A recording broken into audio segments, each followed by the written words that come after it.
Sebagian ulama berkata, di antara nikmat yang Allah Ta'ala karuniakan pada seseorang adalah ketika ia mampu memenuhi kebutuhan orang lain. Dan min ni'amillahi alaika hajat nasi alaika. Di antara bentuk kenikmatan Allah kepada kita adalah butuhnya orang lain terhadap kita. Langsung nizar.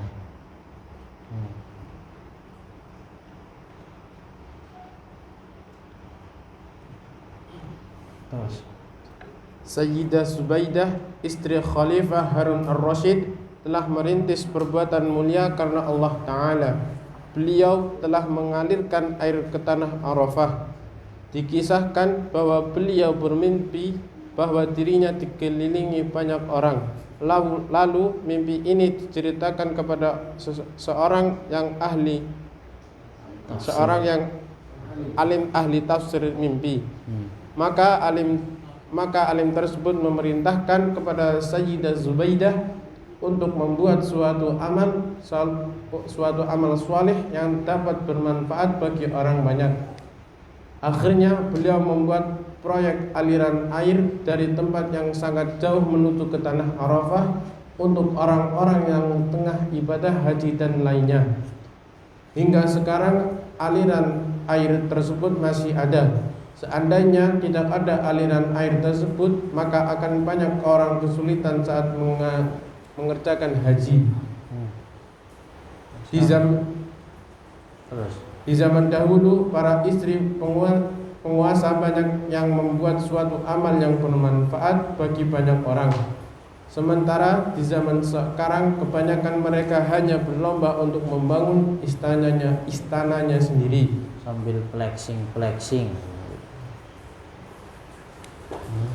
Terus dikisahkan pula seorang pedagang bernama Atiyah ibnu Khalaf di wilayah Mesir. Dahulunya ia seorang kaya raya, namun jatuh dalam kebangkrutan sehingga tidak tersisa kecuali baju yang menutupi auratnya.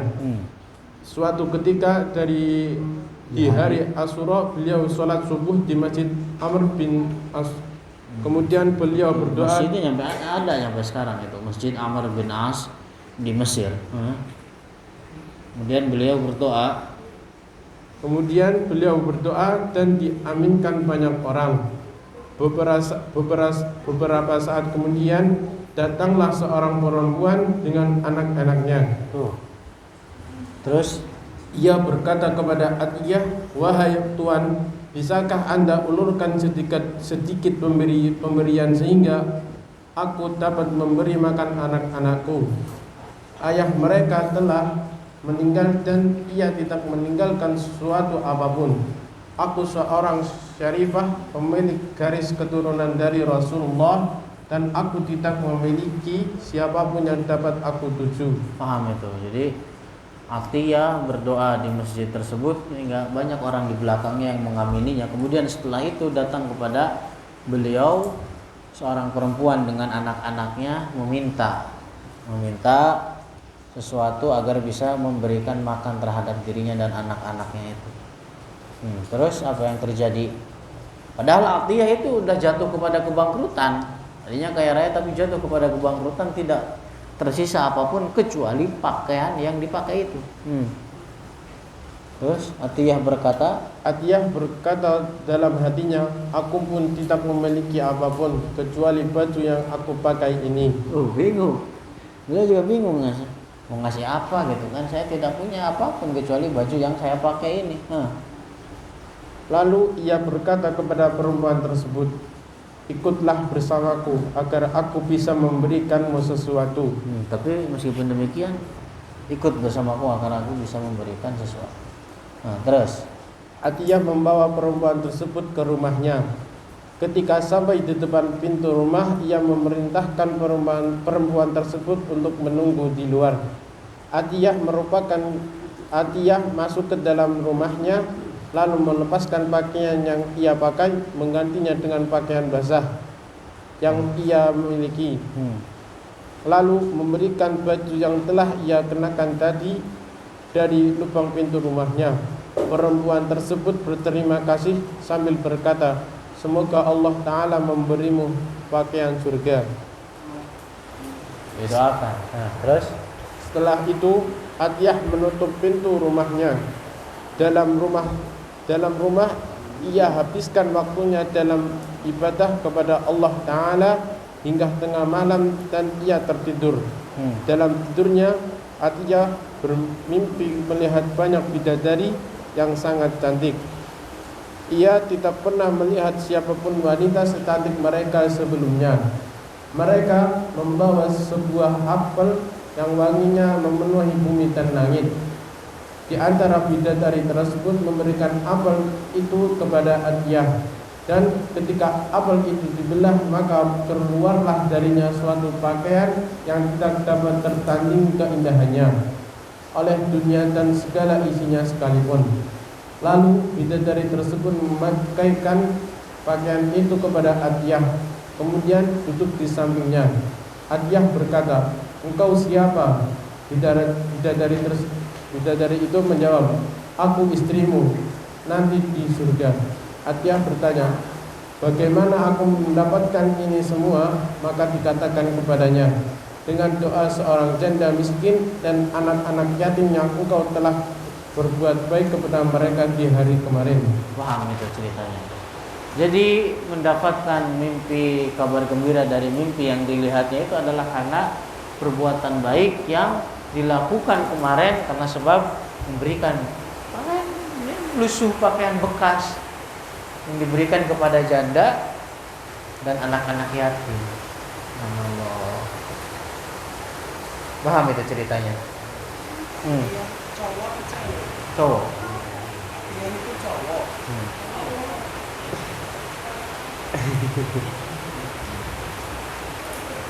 Terus Menjaga lidah. menjaga lidah. Dalam sebuah hadis Rasulullah bersabda, "Man kana yu'minu billahi wal yawmil akhir Falyaqul khairan aw liyasmut." Falyaqul, benerin. Falyaqul khairan aw liyasmut. Terus Barang siapa beriman kepada Allah Ta'ala dengan iman yang sempurna dan beriman dengan hari akhir, maka hendaknya ia hanya mengucapkan kata-kata yang baik, atau kalau tidak maka ia berdiam. Dalam suhuf Nabi Ibrahim disebutkan, hendaknya setiap seorang menjaga lidahnya dan tidak mengatakan suatu apapun kecuali sesuatu yang bermanfaat bagi dirinya. Suatu ketika Sufyan ibnu Abdullah At-Tsaqafi berkata kepada Rasulullah, Tsaqafi, kabarkan kepadaku sesuatu yang bisa aku pegang teguh.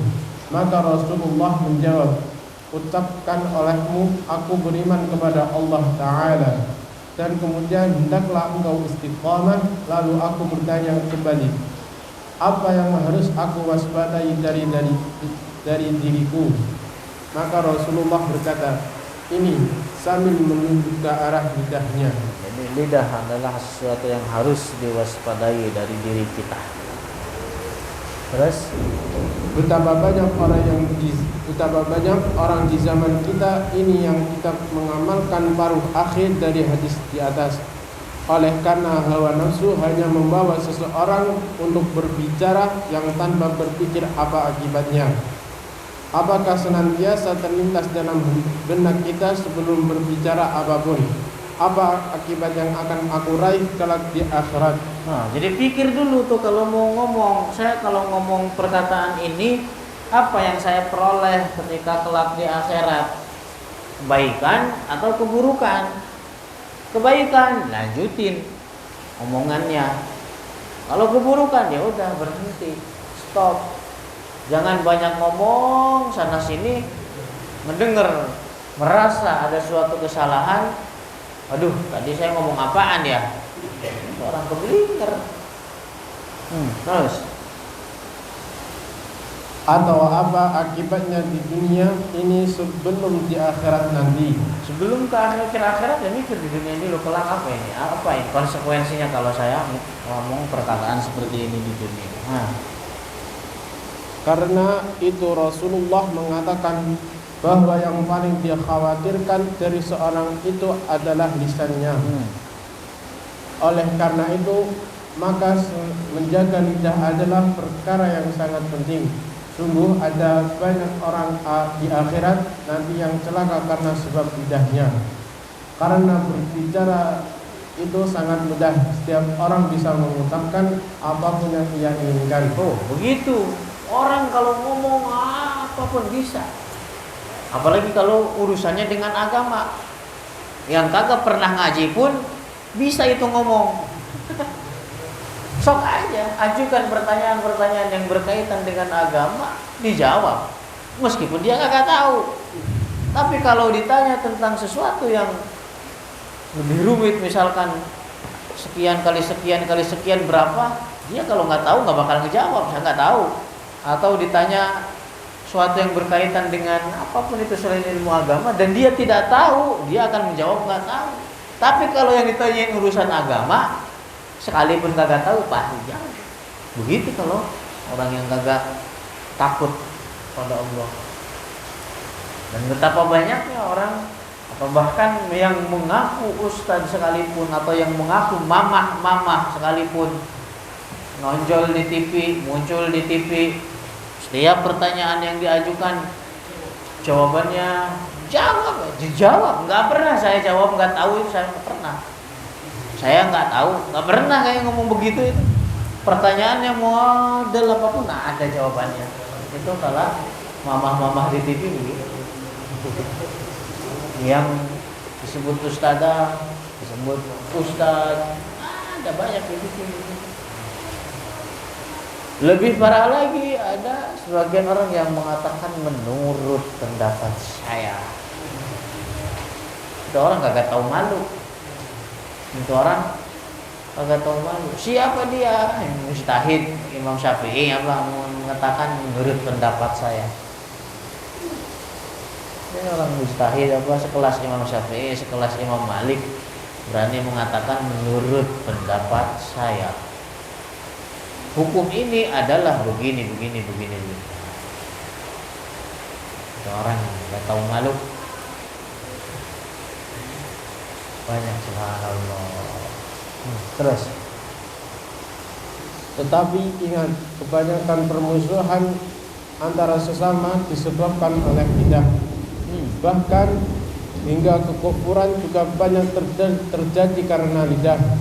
Maka hendaklah setiap orang dari kita selalu berpikir akibat terlebih dahulu sebelum berkata-kata. Karena dalam demikian itu terdapat keselamatan bagi dunia kita dan akhirat kita. Allah. Terus lanjut. Bebas. Jam 12 siap ya. Tapi kalau ada yang mungkin kelelahan atau apa, gimana? Tergantung. Breakfast.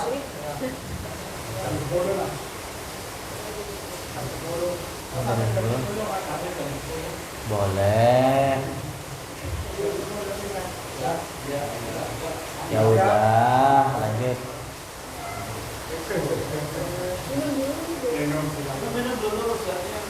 Minum dulu.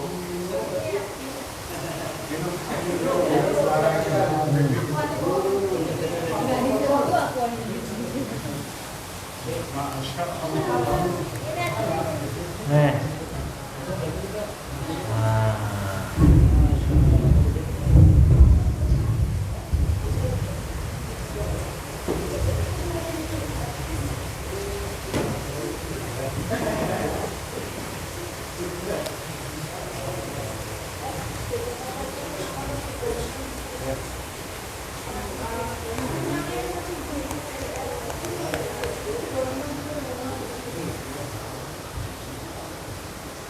Terus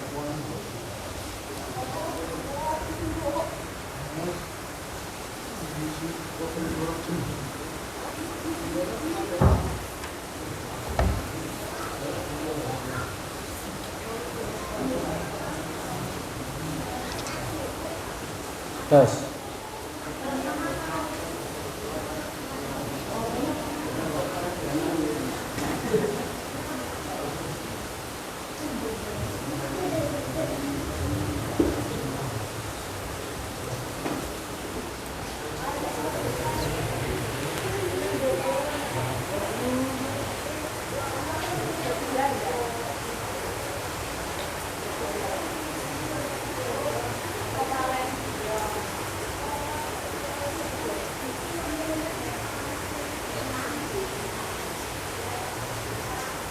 ya lanjut. Jujur kepada orang lain. Dalam Al-Quran Allah Ta'ala berfirman, Ya ayyuhalladzina amanu taqullaha wa kunu ma'as shadiqin. Surat At-Taubah ayat 111. Wahai sekalian orang-orang beriman, bertakwalah kalian kepada Allah Ta'ala, dan jadilah kalian bersama orang-orang yang jujur. Quran surat Al-Taubah ayat 119. Dalam sebuah hadis Rasulullah bersabda, Innas shadaqa yahdi ilal barri wa innal barri yahdi ilal jannah wa innal rajula liyasduqu hatta yaktuba indallahi siddiqa. Rawahul Bukhari.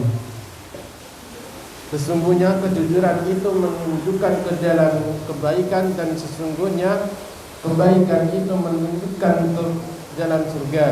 Dan sesungguhnya seseorang jika senantiasa berbuat jujur, maka ia dicatatkan bagi Allah Ta'ala sebagai seorang yang siddiq. Hadis riwayat Bukhari. Wahai sahabatku, kita sekarang berada di zaman di mana kebohongan dan berita-berita dusta sudah menyentuh berbagai tingkatan masyarakat. Sangat sedikit orang yang selamat dari berbohong. Menghindari ghibah. Dalam Al-Quran Allah Ta'ala berfirman, Wala yaghtab ba'dukum ba'dha. Surat Al-Hujurat ayat 12. Dan janganlah berghibah atau gosip oleh sebagian kalian akan sebagian yang lain. Oh, sebagian perempuan sekarang malah bangga. Menggosip malah bangga. Menggibah malah bangga. Kan koplak sebenarnya. Ngapain grup menggibah bang. Nah,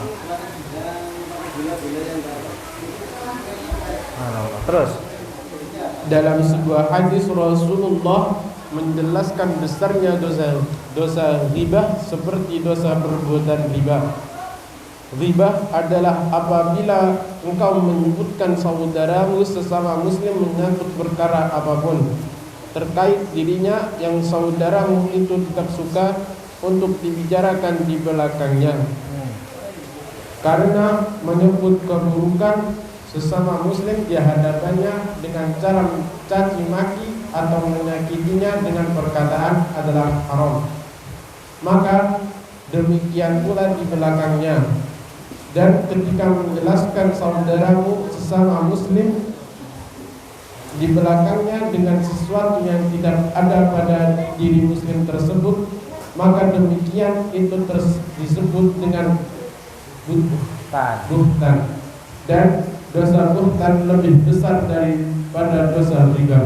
Jadi ada ghibah, ada buhtan. Kalau ghibah mengomongkan atau ngomongin kejelekan orang lain di belakangnya sesuatu yang ada pada orang tersebut. Kalau buhtan adalah ngomongin kejelekan orang lain di belakangnya sesuatu yang tidak ada pada orang tersebut. Dan buhtan lebih parah daripada ghibah. Terus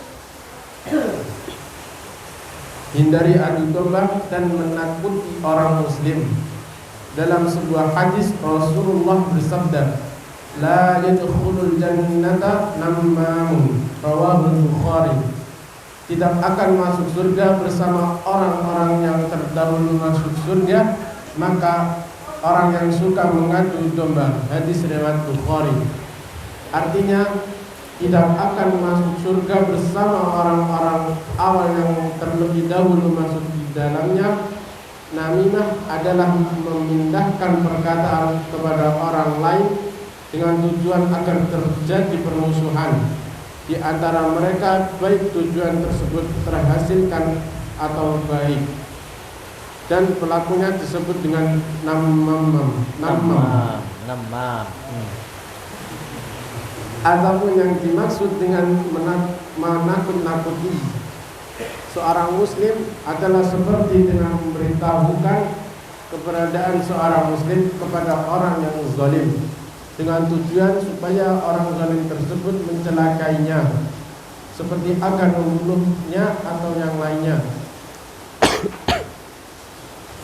Termasuk dalam makna ini adalah dengan mengarahkan semacam senjata api atau senjata tajam ke hadapan seorang muslim untuk menakutinya. Menjaga rahasia orang lain.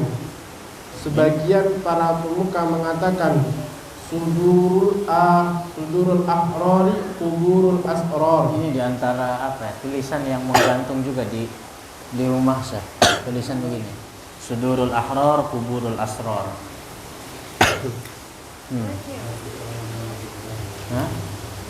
Sudurul ahrar kuburul asrar. Menggantung. Terus hati orang-orang merdeka adalah seperti kuburan-kuburan rahasia. Artinya hendaklah kita menjaga rahasia orang lain yang dititipkan pada diri kita. Nah, itu maknanya. Artinya jaga rahasia. Kalau misalkan diberi rahasia, jangan disebarkan. Antara kita, antara orang tersebut. Terus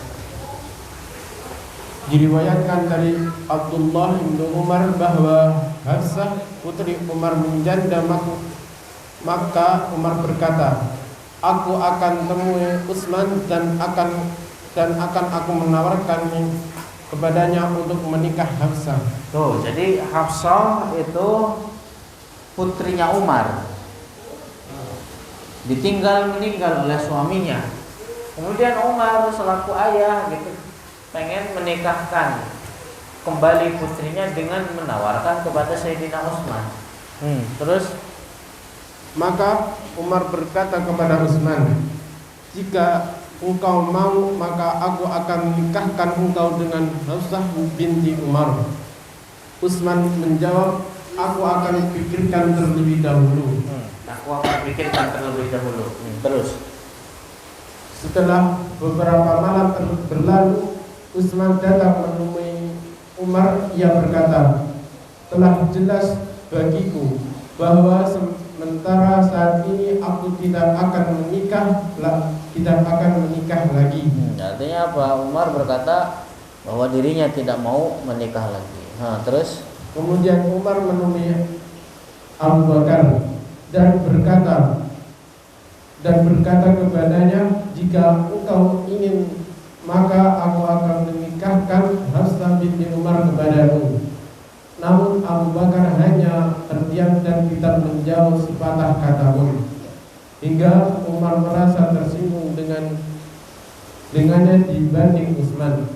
Setelah beberapa malam berlalu, kemudian datanglah Rasulullah bernama Hafsah, maka Umar pun menikahkan putrinya tersebut dengan Rasulullah. Kemudian Abu Bakar menemui Umar. Ia berkata, apakah engkau marah kepadaku ketika engkau menawarkan Hafsah bagiku dan aku tidak memberimu jawaban apapun?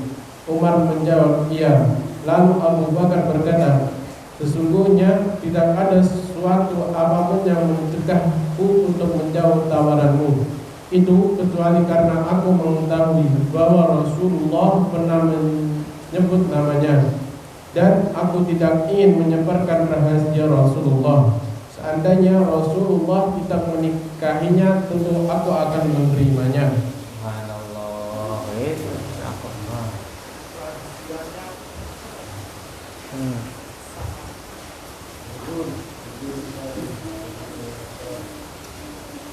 Terus, Sahabatku, pilihlah orang-orang yang hendak engkau jadikan sahabat dari mereka yang benar-benar dapat dipercaya, dan mereka adalah orang-orang yang takut kepada Allah Ta'ala.